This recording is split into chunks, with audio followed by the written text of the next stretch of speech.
it was in the original Android Lost demo. And there were 3 songs. 2 of them ended up being on different comps. Stained didn't. And that was my favorite of the 3 that from that time.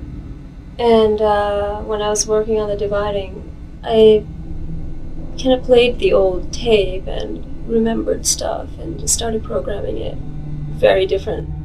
But, you know, the melody, the vocals is pretty much the same, but all the instrumentation is different.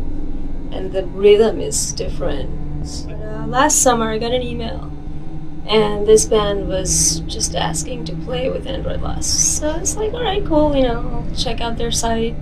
And there was a link to Dan from that site, so I checked it out. I've been a production designer out of New York City, working out of New York City for the last 10 years, working on independent feature films, and dividing my time between that paying work as well as the fine art drawings. I first came across Shiki's website looking at the statistics of people that visited my site or linked to my site, and I came across the Android Lost, and I went ahead and visited the site. It was a pretty nicely designed site, and the photographs of her from live performances were very intriguing. She looked like she really had her act together. She was serious. We ended up getting together and talking about a possible collaboration. The concept for the video for the mirrored set had actually come about when I was working as a production designer on an Anne Rice television pilot. It was a concept for a set that the director, we ended up not using, and that was fine. I kept the idea for the set in the back of my mind, and so when Shiki and I actually got together, it became the obvious choice. The costumes were worked out, sketched out extensively, and discussed back and forth with Shiki about a different look, something that wasn't exactly something we had seen before, either in her stage persona or anywhere else in the fashion world or anything. So I drew a lot of inspiration from various sources and threw them together. Knowing that we were going to put liquids, I had come up with the idea of costumes that would work well with that, like a clear plastic butcher's apron. So we ended up doing that with the costumes. We also ended up doing that with the liquids and the umbilical cord, and we threw in a lot of ideas that would help make the mirrored set a little less sort of glam-like and a little tougher. The lyrics of the song kind of hinted at an interaction, and it seemed like something needed to be provided for Shiki to interact directly with.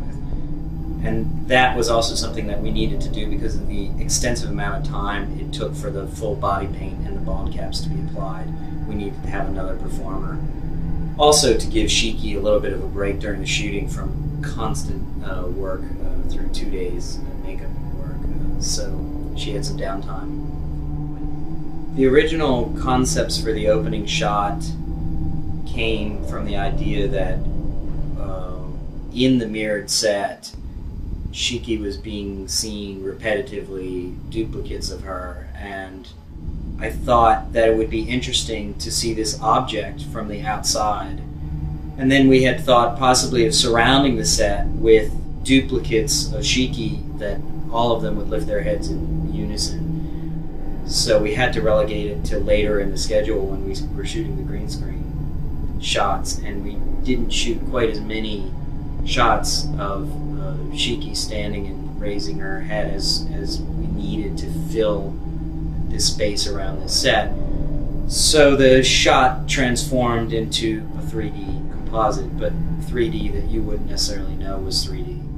When the idea for the set was initially rejected on the Anne Rice project, part of the reason I knew was that cameramen don't like mirrors for obvious reasons, and the idea of 6 of them where you can see all of infinity is a little daunting. We actually interviewed 6 or 7 different cinematographers. Okay, so that already, this allows you, like, let's say you are tight on her and you pull back and down. That's one shot right there.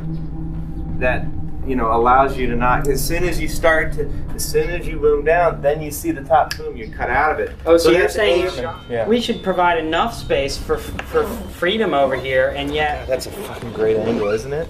The down? The eternity down. yeah, Man. the eternity down is good. By having a small model to reference, we were able to solve a lot of the problems, but we felt like worst case scenario we would be able in post-production to remove the camera if we happen to see a corner of it or a piece of it.